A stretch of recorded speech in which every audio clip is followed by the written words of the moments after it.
Last time, the Seleucid civil war was resolved when Pergamon conquered the territory of Antiochus Hyrax, but Seleucus Callinicus died before he could begin his reconquest of the territory.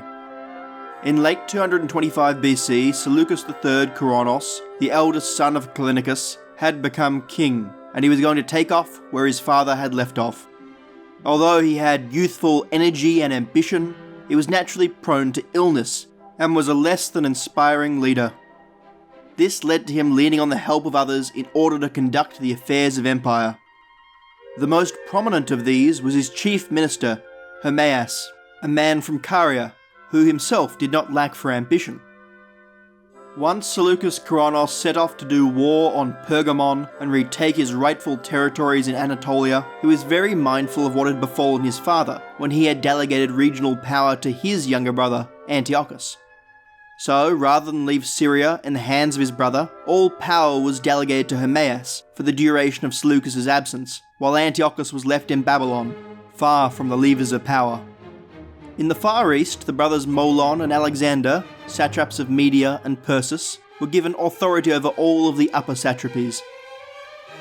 In 223 BC, Seleucus left, accompanied by his general staff, chief among whom was Achaeus, the experienced general who had fought against Antiochus Hyrax previously. As they crossed the Taurus Mountains into the territory of Pergamon, a conspiracy which had grown against the unlikable and weak Seleucus seized their opportunity. Nicanor and Apaturius, two Galatian officers in the Seleucid army, slew the king, with typical Galatian treachery. All details of the conspiracy are lost. We do not know whether it was a plot which grew organically from within the empire, or whether the likes of Attalus and Ptolemy helped to incubate the assassination. Certainly such a thing is a possibility. The men of the army offered the crown to Achaeus, as he was a competent and well-liked leader, and was also a cousin of the royal family. However, the general was not part of the scheme, and refused the crown, remaining loyal to the Seleucid dynasty, and he quickly had the two regicides put to death. If the conspiracy was arranged by Attalus with the intention of halting the Seleucid advance, then it was a failure, as Achaeus did not suspend the campaign, but continued onward, determined to reunite the empire. He fought a masterful campaign, and the hitherto undefeated Attalus was forced to retreat all the way back to Pergamon itself. Back in Syria, the young Antiochus was now king, but real authority still resided with Hermaeus. The other major figures of the empire were resentful of the Vizier, and feared his cruelty as he punished courtiers for the pettiest of crimes, and did away with his enemies at court through show trials which he presided over. Clearly, power had corrupted Hermeias. Given this, in 221 BC, Molon and Alexander refused to acknowledge his authority, and began a rebellion in the east. With Attalus bottled up in Pergamon, Achaeus sent much of the army back to Syria, led by one of his lieutenants, Epigenes, who was a popular leader and a skilled orator. Hermaeus immediately saw Epigenes as a threat to his power, but he could not simply convict the commander on falsified charges, due to the soldiers loyal to him. The royal council met in order to determine a plan to combat the eastern rebels.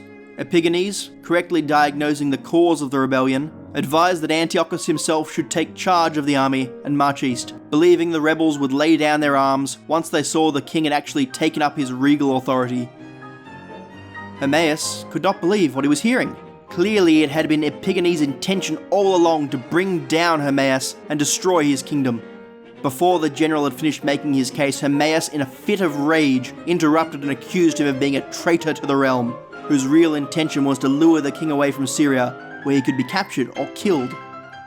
Hermaeus then realized where he was and how he must have looked making such baseless accusations, so he calmed himself and instead argued that the king's inexperience would make him incapable of defeating Molon, and that the attention of the realm should be focused on fighting Egypt, whose ruler, Ptolemy Euergetes, had recently died, and had been replaced with his son, Ptolemy IV Philopator, a young and indolent monarch. After this council meeting, Hermaeus instead sent an army led by the generals Zenon and Theodotus Hemiolius to combat Molon, not allowing the king out of his sight. At the same time, he urged that war should be made against Egypt. If the empire was fighting a war on all fronts, the great men of the kingdom would be too distracted to attack Hermaeus, or so he reasoned.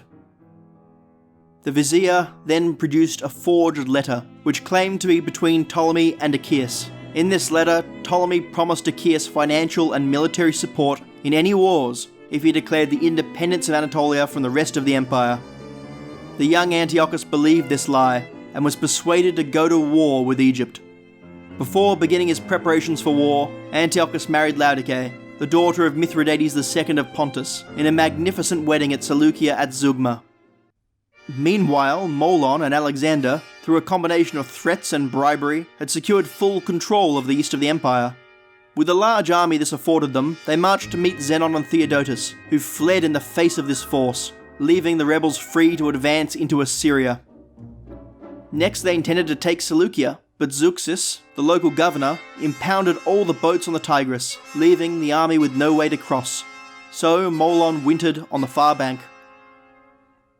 Upon hearing of this, Antiochus wished to abandon the plans against Egypt for the time being, so as to focus on putting down the rebellion.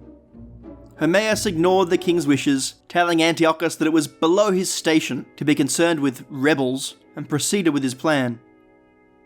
He dispatched another force led by Zenoatas of Achaea to fight Molon, and then mustered the main royal army at the military base at Apamea. Against his better judgment, Antiochus led the army south through the Marsyas Valley, in between the Lebanon and anti-Lebanon mountains, meeting no resistance until they reached the town of Gera, modern Anjar. There, in the south of the valley, the lowlands are covered with a boggy marsh, which is prone to flooding. Surrounding this, the Lebanon and anti-Lebanon mountains join to form a vast cul-de-sac. The Ptolemaic commander in the region, Theodotus of Aetolia, having fortified all the traversable roads out of the valley, led a staunch defence against the Seleucids.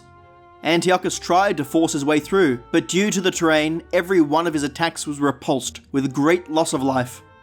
While this had been going on, Zenoatas had advanced against Molon, coming to Seleucia across the river from the rebel army's camp. Zenoatas detached a small force of elite troops, which was ferried across the river downstream under cover of night, setting up camp on a spot surrounded by wetlands.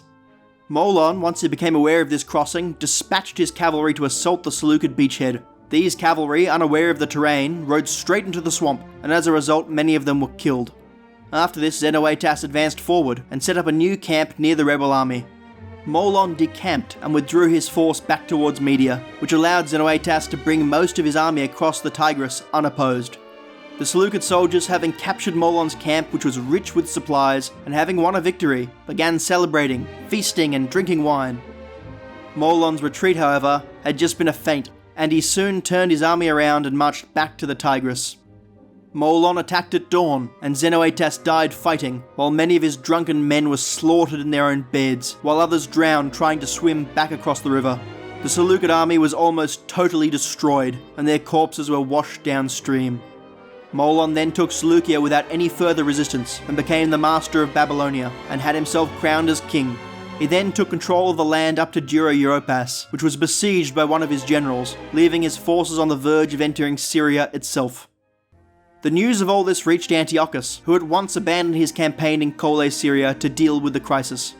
The council met once again, with Epigenes again advising Antiochus to march against Molon himself, while Hermeias once again accused Epigenes of treachery and told the king to continue the war against Egypt. Antiochus decided to listen to Epigenes and prepared to head east. Hermeias, who was fast losing control of the king, became more desperate than ever and made a show of supporting Antiochus' decision, trying to worm his way back into his good graces. The soldiers of the army were now on the verge of mutiny, as they had suffered in the fight against Theodotus, and yet still had not been paid their salaries, as the treasury was empty and no plunder had been gained from the campaign. Hermeias stepped in and offered to pay them out of his own pocket, on the condition that Epigenes be relieved of his command. Antiochus, once again acting against his better judgment, agreed to this proposal. This gave Hermeias the loyalty of the army as their benefactor, and removed Epigenes as a present threat to his position. Shortly afterwards, with Epigenes now effectively retired and without any real power, Hermeias forged another letter implicating that Epigenes was plotting with Molon to overthrow Antiochus, and on that basis had the old general executed without a trial. Despite Antiochus' growing independence that came with his increasing maturity, Hermeias had now eliminated all other challenges to his power, while simultaneously consolidating his own authority. In 220 BC they marched east and met up with Zeuxis, who had fled with the remnants of Xenoetas' army on the west bank of the Tigris. Antiochus held a council at Libya, somewhere in northern Mesopotamia near the Tigris, in order to determine the army's plan of attack against Molon. Hermeias, who was a man of no notable military experience, wanted to march down the length of the Tigris to Seleucia. Zeuxis disagreed, but he was afraid to speak out against Hermeias. Eventually he gathered himself and spoke up. Zeuxis advised that instead of going south, through arid terrain towards the enemy, they should instead cross the Tigris into Assyria, a far more hospitable land, and move to cut off Molon from his power and resource base in Media, which would compel the rebel king to leave his position in Babylonia to attack them. Antiochus agreed with the opinion of Zeuxis, so they set off for Assyria. Molon deduced what Antiochus was planning, so he set off for the region to head him off, and to defend the road to Media. The vanguards of the two armies met in the foothills of the Hamrin Mountains, and skirmished for a while, before both armies broke off and encamped. Not fancying his chances in a pitched battle against the royal army, Molon led a small detachment under the cover of night to attack Antiochus. However, 10 of his men defected, and upon learning of this, Molon gave up on the assault. The next morning, Antiochus drew up his forces for battle. On the right wing he placed his lancers, and on the left flank his companion cavalry. His centre was made up of his phalangites and Galatian troops, while he deployed 10 elephants as a screen in front of his army. Antiochus rode along the length of the line, giving encouragement to his men, before taking his place on the right wing. Molon's deployment largely mirrored Antiochus's, but with his eastern archers and slingers being deployed on the extreme flanks, beyond the cavalry, and with war chariots deployed to the front of the army in lieu of elephants. Molon took the right flank, with his brother Neolaus being in charge of the left. Battle was joined, but before Antiochus engaged them, Molon's left wing turned on Neolaus and joined the Seleucid force, as Epigenes had originally predicted they would. Once this was relayed to Molon, the rebel king committed suicide. According to Polybius, Neolaus fled to Persis, killed his mother and Molon's family, and convinced Alexander to kill himself before he fell on his own sword. While preventing his loved ones from being captured and crucified was a valid concern, the actions of Neolaus do seem somewhat drastic, and one wonders whether Antiochus actually had Molon's extended family put to death himself. But then again, Polybius also relays that Antiochus had Molon's very corpse crucified and publicly displayed in Media above a major pass through the Zagros Mountains. Antiochus then marched south and re-established his authority over Babylonia.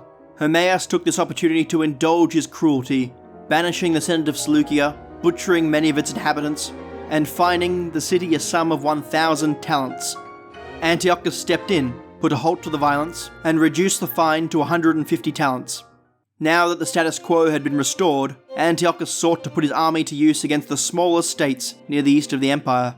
His first target was Media Atropatene, which had been independent ever since Antigonus lost control of the region, and was now ruled by Artabazanes. Hermeias was initially apprehensive of such a campaign, but then the word came that Laodice had given birth to an heir, named for his father. Hermeias figured that if Antiochus managed to die while fighting in the east, then he could become the steward for the baby prince, and rule with regal power unopposed. Antiochus marched into Atropatene, but Artabazanes, clearly outmatched, submitted to his rule without a battle, thus giving the empire dominion over both Medias for the first time in its history. In his absence, it had been noticed by others that Hermeias had lost all pretense of concern for the safety of the king, so Antiochus was approached by his physician, Apollophanes, who warned the king to stay on his guard in case he had to defend himself from his chief minister, who may well be plotting to do away with him, as had been done to Seleucus Keraunos. Antiochus agreed with this assessment and warmly thanked the doctor for having the concern and the courage to approach him about such a matter. The monarch then asked Apollophanes for his aid, and together they devised a plan. Antiochus feigned a light illness, which confined him to his bed, giving him an excuse to call all of his most trusted friends to his bedside, in private, one by one, and gain their support for his conspiracy. Apollophanes prescribed Antiochus early morning walks in the cold to aid his constitution, which he then informed Hermeias of. The other members of the court were unaware of this though, so none of them otherwise attended the king, except those hand-picked co-conspirators. Once they had walked away from the camp to a quiet spot, the king turned away, as if to relieve himself, and then the conspirators stabbed Hermaeus until he was dead. Afterwards, the people of Hermaeus stoned Hermaeus' wife and children to death. This, at last, left Antiochus truly as king in his own right. Meanwhile, in Greece, in 235 BC, Cleomenes III had ascended to the Spartan throne and had significantly reformed the state, forcibly redistributing land, which allowed him to increase the number of Spartan citizens, which had dwindled as the ownership of land had concentrated in fewer and fewer hands. This in turn allowed him to enlarge the army and make Sparta into a significant power again. Starting in 229 BC, he used this army to attack the Achaean League. The Achaeans initially fought alone, but suffered a number of decisive defeats, and so in 226 BC, in violation of their alliance with Ptolemaic Egypt, they approached Antigonus Doson, seeking Macedonian aid. Antigonus's condition for his support was the return of the Acro-Corinth, a steep price indeed, but the Achaeans were truly desperate and turned the fortress over to him. Antigonus's intervention was decisive, and the Macedonian phalangites routed the Spartans again and again. In 222 BC, the Achaean-Macedonian alliance won a final victory against Sparta at Seleucia. Cleomenes fled by sea to Egypt, while Antigonus entered Sparta itself and restored the old constitution, undoing the recent reforms, but treated the people of the city humanely. In Macedonia, the Dardani had taken advantage of Antigonus' absence to invade, and were ravaging the countryside, so the king and his army hurried back north, after posting garrisons in the Acro-Corinth and in Orchomenus. In 221 BC, Antigonus met the Dardani in battle, and defeated them decisively. But amidst the slaughter, he had shouted so much encouragement to his men, that he ruptured a blood vessel, and died shortly after. With his passing, the teenaged Philip V, the son of Demetrius II Autolycus, ascended to the throne.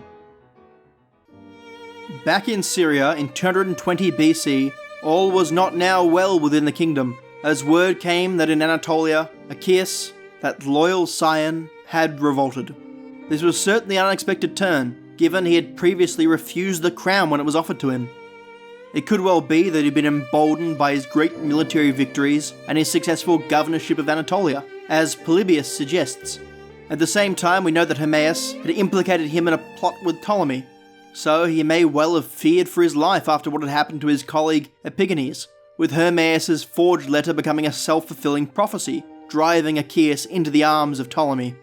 If the latter is true, it is merely bad luck on his part that Hermaeus was killed after he began his revolt. As with the Vizier gone, his position would likely have been safe.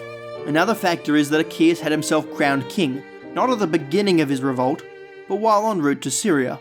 Given there was no victorious battle or other triumph to compel such a coronation, we must question why he would have done this. The best answer seems to be that Achaeus thought Antiochus had died during his fight against Molon. His seizing of the throne would then be justified, as he carried the royal blood, and it would prevent Hermaeus from taking power himself. If Achaeus had merely revolted against the rule of Hermaeus, that would have been perhaps pardonable, but now that he had assumed the kingship, he had committed an unforgivable offence. The die was cast, and Achaeus must either achieve victory or perish. Antiochus dispatched letters to Achaeus, charging him with a variety of crimes and warning him that his treacherous actions had been noted. In response, Achaeus continued his march towards Syria, but his troops mutinied and refused to go to war against their own kinsmen and their rightful king. The latter detail lends further credence to the theory that it had been generally believed that Antiochus was dead when Achaeus had himself crowned, and that his own army had no intention of deposing Antiochus. Achaeus convinced his soldiers that his intention was never to attack Antiochus, but instead he turned around and led them to pillage Pisidia, which was ostensibly part of his own realm. With the threat of Achaeus not materializing, Antiochus had to focus on his conflict with Egypt, as the war which he had been forced to abandon was by no means formally resolved. If he was to now launch an invasion of Anatolia, then that would leave Syria exposed to a Ptolemaic counterattack. So, as was the young king's custom, he summoned a council of his closest advisors to determine his war plans. Apollophanes, who had been born in Seleucia Pieria, spoke up and made the point that not only was allowing Ptolemy to hold the city shameful, but that more pragmatically, Ptolemaic possession of the city left the rest of the Seleucus vulnerable. Rather than attacking Colle Syria again, securing their own lands should be their highest priority. Apollophanes' argument carried the day, and so the first step in Antiochus' campaign against Egypt would be to retake the burial place of Seleucus Nicator. Next time, Antiochus will resume his war against Ptolemy, and the two will meet for the first time in one of the largest battles of the ancient world. If you have any comments, criticism, or questions, please post them below, and thank you for listening.